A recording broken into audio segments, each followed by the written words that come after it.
ರಾಜ್ಯ ಬಿಜೆಪಿ ಪಾಳೆಯದಲ್ಲಿ ಬಣ ಬಡಿದಾಟ ದಿನೇ ದಿನೇ ತೀವ್ರ ಸ್ವರೂಪವನ್ನ ಪಡೆದುಕೊಳ್ತಲೇ ಸಾಗ್ತಾ ಇದೆ.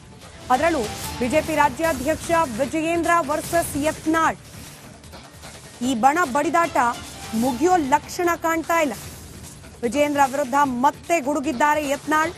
ವಿಜಯೇಂದ್ರ ಒರಿಜಿನಲ್ ಬಣ್ಣ ಹೊರಗೆ ಬರ್ತಾ ಇದೆ. ಯಾವ ರೀತಿ ಜಿಲ್ಲಾಧ್ಯಕ್ಷರ ಆಯ್ಕೆ ಮಾಡ್ತಿದ್ದಾರೆ ಅನ್ನೋದು ಗೊತ್ತಾಗ್ತಾ ಇದೆ. ಜಿಲ್ಲಾಧ್ಯಕ್ಷರ ಚುನಾವಣೆ ಅದೊಂದು ನಾಟಕ ಕಂಪನಿ. ಬರೀ ಸುಧಾಕರ್ ಅಷ್ಟೇ ಅಲ್ಲ, ಎಲ್ಲರೂ ಮಾತನಾಡ್ತಿದ್ದಾರೆ ಅಂತ ಬೆಂಗಳೂರಿನಲ್ಲಿ ಬಸನಗೌಡ ಪಾಟೀಲ್ ಯತ್ನಾಳ್ ಕಿಡಿಕಾರಿದ್ದಾರೆ.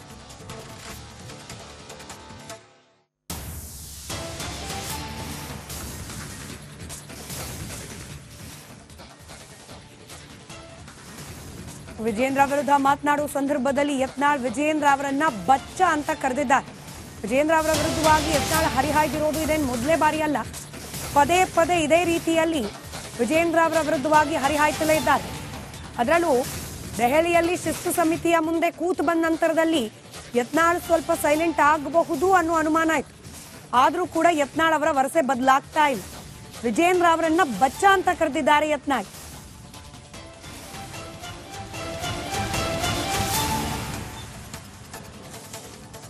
ನಾವು ಇವ ಚಡ್ಡಿ ಹಾಕೋ ಮುಂದೆ ನಾವು ಪಕ್ಷ ಜಿಲ್ಲಾಧ್ಯಕ್ಷ ಆಗಿ ರಾಜ್ಯ ಉಪಾಧ್ಯಕ್ಷ ಆಗಿ ಕೋರ್ ಕಮಿಟಿ ಸದಸ್ಯರಾಗಿ ಕೆಲಸ ಮಾಡಿ ನಾವೆಲ್ಲ ಬೊಮ್ಮಾಯರಾಗಲಿ ಆರ್ ಅಶೋಕ್ ಆಗಲಿ ಯತ್ನಾಳ್ ಆಗಲಿ ಯಡಿಯೂರಪ್ಪ ಒಬ್ಬರೇ ಪಾರ್ಟಿ ಕಟ್ಟು ಅಧ್ಯಕ್ಷ ಆಗಲಿಲ್ಲ, ಮುಖ್ಯಮಂತ್ರಿ ಆಗಲಿಲ್ಲ. ನಾವೆಲ್ಲ ದುಡಿಮೆ ಇದೆ. ಈ ಬಚ್ಚನಿಂದ ಏನು ಕಲಿಬೇಕಾಗಿಲ್ಲ. ನಾವು ಏನು ಮಾಡ್ತೀರಾ? ಹೊರಗಾಗ್ತೀರಾ? ಎಷ್ಟು ಮಂದಿನ ಹೊರಗಾಗ್ತೀರಿ?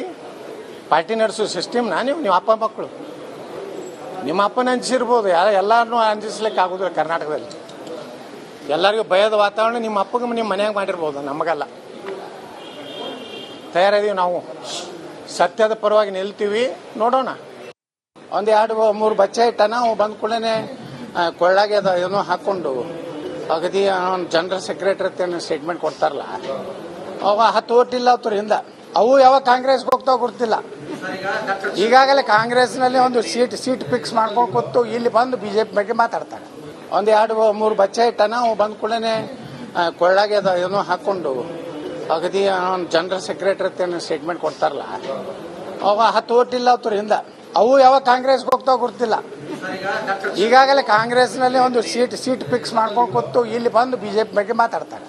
ಒಂದು 2-3 ಬಚ್ಚ ಇಟ್ಟಾನ ಅವು ಬಂದ ಕೂಡಲೇ ಕೊಳ್ಳಾಗೆ ಅದು ಏನೋ ಹಾಕ್ಕೊಂಡು ಅಗದಿ ಜನರಲ್ ಸೆಕ್ರೆಟರಿ ಅಂತ ಸ್ಟೇಟ್ಮೆಂಟ್ ಕೊಡ್ತಾರಲ್ಲ, ಅವ 10 ಓಟ್ ಇಲ್ಲ ಅವ್ರಿಂದ. ಅವು ಯಾವಾಗ ಕಾಂಗ್ರೆಸ್ಗೆ ಹೋಗ್ತಾವ ಗೊತ್ತಿಲ್ಲ. ಈಗಾಗಲೇ ಕಾಂಗ್ರೆಸ್ನಲ್ಲಿ ಒಂದು ಸೀಟ್ ಫಿಕ್ಸ್ ಮಾಡ್ಕೊಂಡು ಕೂತು ಇಲ್ಲಿ ಬಂದು ಬಿಜೆಪಿ ಬಗ್ಗೆ ಮಾತಾಡ್ತಾರೆ. ಒಂದು 2-3 ಬಚ್ಚ. ಮತ್ತಷ್ಟು ಡೀಟೇಲ್ಸ್ ನಮ್ಮ ಪೊಲಿಟಿಕಲ್ ಬ್ಯೂರೋ ಹೆಡ್ ವಿಜಯ್ ನೀಡ್ತಾ ಹೋಗ್ತಾರೆ. ನೇರ ಸಂಪರ್ಕದಲ್ಲಿದ್ದಾರೆ. ವಿಜಯ್, ನೇರ ಮಾತು. ಇದು ಕೇವಲ ಯತ್ನಾಳ್ ಬಣದಿಂದ ಮಾತ್ರವಲ್ಲ, ನಿನ್ನೆಯಿಂದ ಈವರೆಗೂ ನಾವು ಗಮನಿಸಿದ್ದೀವಿ ಸೆಕೆಂಡ್ ಲೆವೆಲ್, ಥರ್ಡ್ ಲೆವೆಲ್ ನಾಯಕರು ಕೂಡ ಬಿಜೆಪಿಯಲ್ಲಿ ವಿಜಯೇಂದ್ರ ವಿರುದ್ಧವಾಗಿ ಬಹಿರಂಗವಾಗಿ ಮಾತನಾಡುವುದನ್ನು ಪ್ರಾರಂಭ ಮಾಡಿದ್ದಾರೆ. ಹೀಗಾಗಿ ಯತ್ನಾಳ್ ಅವರ ಧ್ವನಿಗೆ ಮತ್ತಷ್ಟು ಶಕ್ತಿ ಸಿಗ್ತಿದ್ಯಾ ಅಂತ ಹೇಳಿ?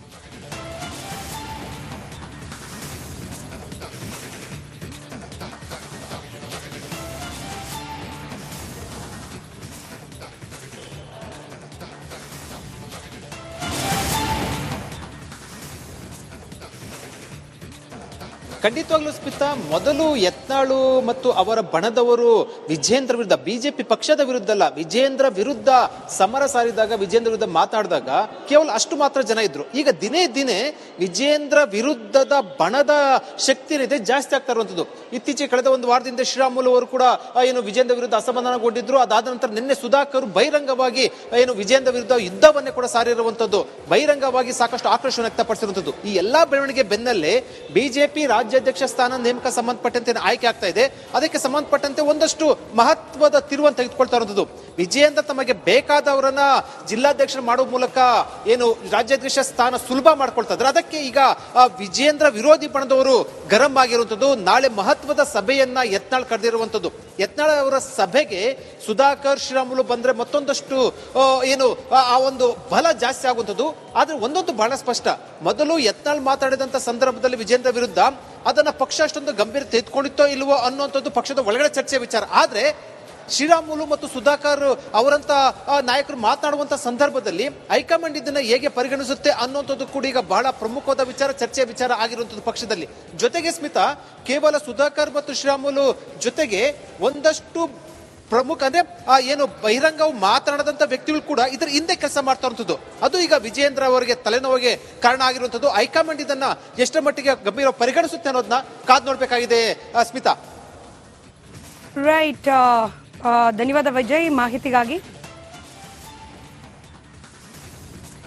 ರಾಜ್ಯ ಬಿಜೆಪಿ ಪಾಳೆಯದಲ್ಲಿ ಬಣ ಬಡಿದಾಟ ದಿನೇ ದಿನೇ ತೀವ್ರ ಸ್ವರೂಪವನ್ನ ಪಡೆದುಕೊಳ್ತಲೇ ಸಾಗ್ತಾ ಇದೆ. ಅದರಲ್ಲೂ ಬಿಜೆಪಿ ರಾಜ್ಯಾಧ್ಯಕ್ಷ ವಿಜಯೇಂದ್ರ ವರ್ಸಸ್ ಯತ್ನಾಳ್. ಈ ಬಣ ಬಡಿದಾಟ ಮುಗಿಯೋ ಲಕ್ಷಣ ಕಾಣ್ತಾ ಇಲ್ಲ. ವಿಜಯೇಂದ್ರ ವಿರುದ್ಧ ಮತ್ತೆ ಗುಡುಗಿದ್ದಾರೆ ಯತ್ನಾಳ್. ವಿಜಯೇಂದ್ರ ಒರಿಜಿನಲ್ ಬಣ್ಣ ಹೊರಗೆ ಬರ್ತಾ ಇದೆ. ಯಾವ ರೀತಿ ಜಿಲ್ಲಾಧ್ಯಕ್ಷರ ಆಯ್ಕೆ ಮಾಡ್ತಿದ್ದಾರೆ ಅನ್ನೋದು ಗೊತ್ತಾಗ್ತಾ ಇದೆ. ಜಿಲ್ಲಾಧ್ಯಕ್ಷರ ಚುನಾವಣೆ ಅದೊಂದು ನಾಟಕ ಕಂಪನಿ. ಬರೀ ಸುಧಾಕರ್ ಅಷ್ಟೇ ಅಲ್ಲ, ಎಲ್ಲರೂ ಮಾತನಾಡ್ತಿದ್ದಾರೆ ಅಂತ ಬೆಂಗಳೂರಿನಲ್ಲಿ ಬಸನಗೌಡ ಪಾಟೀಲ್ ಯತ್ನಾಳ್ ಕಿಡಿಕಾರಿದ್ದಾರೆ.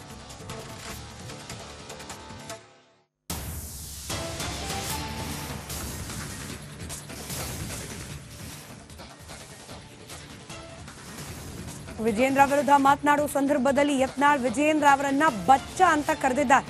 ವಿಜಯೇಂದ್ರ ಅವರ ವಿರುದ್ಧವಾಗಿ ಯತ್ನಾಳ್ ಹರಿಹಾಯ್ದಿರೋದು ಇದೇನು ಮೊದಲೇ ಬಾರಿ ಅಲ್ಲ. ಪದೇ ಪದೇ ಇದೇ ರೀತಿಯಲ್ಲಿ ವಿಜಯೇಂದ್ರ ಅವರ ವಿರುದ್ಧವಾಗಿ ಹರಿಹಾಯ್ತಲೇ ಇದ್ದಾರೆ. ಅದರಲ್ಲೂ ದೆಹಲಿಯಲ್ಲಿ ಶಿಸ್ತು ಸಮಿತಿಯ ಮುಂದೆ ಕೂತು ಬಂದ ನಂತರದಲ್ಲಿ ಯತ್ನಾಳ್ ಸ್ವಲ್ಪ ಸೈಲೆಂಟ್ ಆಗಬಹುದು ಅನ್ನೋ ಅನುಮಾನ ಆಯ್ತು. ಆದ್ರೂ ಕೂಡ ಯತ್ನಾಳ್ ಅವರ ವರಸೆ ಬದಲಾಗ್ತಾ ಇಲ್ಲ. ವಿಜಯೇಂದ್ರ ಅವರನ್ನ ಬಚ್ಚ ಅಂತ ಕರೆದಿದ್ದಾರೆ ಯತ್ನಾಳ್.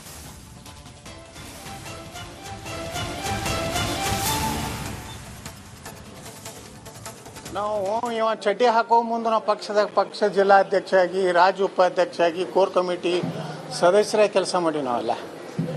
ಬೊಮ್ಮಾಯರಾಗಲಿ, ಆರ್ ಅಶೋಕ್ ಆಗಲಿ, ಯತ್ನಾಳ್ ಆಗಲಿ, ಯಡಿಯೂರಪ್ಪ ಒಬ್ಬರೇ ಪಾರ್ಟಿ ಕಟ್ಟು ಅಧ್ಯಕ್ಷ ಆಗಲಿಲ್ಲ, ಮುಖ್ಯಮಂತ್ರಿ ಆಗಲಿಲ್ಲ. ನಾವೆಲ್ಲ ದುಡಿಮೆ ಇದೆ. ಈ ಬಚ್ಚನಿಂದ ಏನು ಕಲಿಬೇಕಾಗಿಲ್ಲ. ನಾವು ಏನು ಮಾಡ್ತೀರಾ? ಹೊರಗಾಗ್ತೀರಾ? ಎಷ್ಟು ಮಂದಿನ ಹೊರಗಾಗ್ತೀರಿ? ಪಾರ್ಟಿ ನಡೆಸೋ ಸಿಸ್ಟಮ್ನ ನೀವು ಅಪ್ಪ ಮಕ್ಕಳು. ನಿಮ್ಮ ಅಪ್ಪನ ಅಂಜಿಸಿರ್ಬೋದು, ಎಲ್ಲರನ್ನೂ ಅಂಜಿಸ್ಲಿಕ್ಕೆ ಆಗೋದಿಲ್ಲ. ಕರ್ನಾಟಕದಲ್ಲಿ ಎಲ್ಲರಿಗೂ ಭಯದ ವಾತಾವರಣ ನಿಮ್ಮ ಅಪ್ಪಗೆ ನಿಮ್ಮ ಮನ್ಯಾಗ ಮಾಡಿರ್ಬೋದು, ನಮಗಲ್ಲ. ತಯಾರಿದೀವಿ ನಾವು, ಸತ್ಯದ ಪರವಾಗಿ ನಿಲ್ತೀವಿ. ನೋಡೋಣ. ಒಂದು 2-3 ಬಚ್ಚೆ ಇಟ್ಟನ ಅವು ಬಂದ ಕೂಡಲೇ ಕೊಳ್ಳಾಗೆ ಏನೋ ಹಾಕ್ಕೊಂಡು ಅಗದಿ ಜನರಲ್ ಸೆಕ್ರೆಟರಿ ಸ್ಟೇಟ್ಮೆಂಟ್ ಕೊಡ್ತಾರಲ್ಲ, ಅವ 10 ಓಟ್ ಇಲ್ಲ ಅವ್ರ ಹಿಂದ. ಅವು ಯಾವಾಗ ಕಾಂಗ್ರೆಸ್ಗೆ ಹೋಗ್ತಾವ ಗೊತ್ತಿಲ್ಲ. ಈಗಾಗಲೇ ಕಾಂಗ್ರೆಸ್ನಲ್ಲಿ ಒಂದು ಸೀಟ್ ಫಿಕ್ಸ್ ಮಾಡ್ಕೊಂಡು ಕೂತು ಇಲ್ಲಿ ಬಂದು ಬಿಜೆಪಿ ಬಗ್ಗೆ ಮಾತಾಡ್ತಾರೆ. ಒಂದು 2-3 ಬಚ್ಚೆ ಇಟ್ಟನ ಅವು ಬಂದ ಕೂಡಲೇ ಕೊಳ್ಳಾಗೆ ಏನೋ ಹಾಕ್ಕೊಂಡು ಅಗದಿ ಜನರಲ್ ಸೆಕ್ರೆಟರಿ ಸ್ಟೇಟ್ಮೆಂಟ್ ಕೊಡ್ತಾರಲ್ಲ, ಅವ 10 ಓಟ್ ಇಲ್ಲ ಅವ್ರ ಹಿಂದ. ಅವು ಯಾವಾಗ ಕಾಂಗ್ರೆಸ್ಗೆ ಹೋಗ್ತಾವ ಗೊತ್ತಿಲ್ಲ. ಈಗಾಗಲೇ ಕಾಂಗ್ರೆಸ್ನಲ್ಲಿ ಒಂದು ಸೀಟ್ ಫಿಕ್ಸ್ ಮಾಡ್ಕೊಂಡು ಕೂತು ಇಲ್ಲಿ ಬಂದು ಬಿಜೆಪಿ ಬಗ್ಗೆ ಮಾತಾಡ್ತಾರೆ. ಒಂದು 2-3 ಬಚ್ಚೆ ಇಟ್ಟನ ಅವು ಬಂದ ಕೂಡಲೇ ಕೊಳ್ಳಾಗೆ ಏನೋ ಹಾಕ್ಕೊಂಡು ಅಗದಿ ಜನರಲ್ ಸೆಕ್ರೆಟರಿ ಸ್ಟೇಟ್ಮೆಂಟ್ ಕೊಡ್ತಾರಲ್ಲ, ಅವ 10 ಓಟ್ ಇಲ್ಲ ಅವ್ರ ಹಿಂದ. ಅವು ಯಾವಾಗ ಕಾಂಗ್ರೆಸ್ಗೆ ಹೋಗ್ತಾವ ಗೊತ್ತಿಲ್ಲ. ಈಗಾಗಲೇ ಕಾಂಗ್ರೆಸ್ನಲ್ಲಿ ಒಂದು ಸೀಟ್ ಫಿಕ್ಸ್ ಮಾಡ್ಕೊಂಡು ಕೂತು ಇಲ್ಲಿ ಬಂದು ಬಿಜೆಪಿ ಬಗ್ಗೆ ಮಾತಾಡ್ತಾರೆ. ಒಂದು 2-3 ಬಚ್ಚೆ. ಮತ್ತಷ್ಟು ಡೀಟೇಲ್ಸ್ ನಮ್ಮ ಪೊಲಿಟಿಕಲ್ ಬ್ಯೂರೋ ಹೆಡ್ ವಿಜಯ್ ನೀಡ್ತಾ ಹೋಗ್ತಾರೆ. ನೇರ ಸಂಪರ್ಕದಲ್ಲಿದ್ದಾರೆ. ವಿಜಯ್, ನೇರ ಮಾತು. ಇದು ಕೇವಲ ಯತ್ನಾಳ್ ಬಣದಿಂದ ಮಾತ್ರವಲ್ಲ, ನಿನ್ನೆಯಿಂದ ಈವರೆಗೂ ನಾವು ಗಮನಿಸಿದ್ದೀವಿ ಸೆಕೆಂಡ್ ಲೆವೆಲ್, ಥರ್ಡ್ ಲೆವೆಲ್ ನಾಯಕರು ಕೂಡ ಬಿಜೆಪಿಯಲ್ಲಿ ವಿಜಯೇಂದ್ರ ವಿರುದ್ಧವಾಗಿ ಬಹಿರಂಗವಾಗಿ ಮಾತನಾಡುವುದನ್ನು ಪ್ರಾರಂಭ ಮಾಡಿದ್ದಾರೆ. ಹೀಗಾಗಿ ಯತ್ನಾಳ್ ಅವರ ಧ್ವನಿಗೆ ಮತ್ತಷ್ಟು ಶಕ್ತಿ ಸಿಗ್ತಿದ್ಯಾ ಅಂತ ಹೇಳಿ?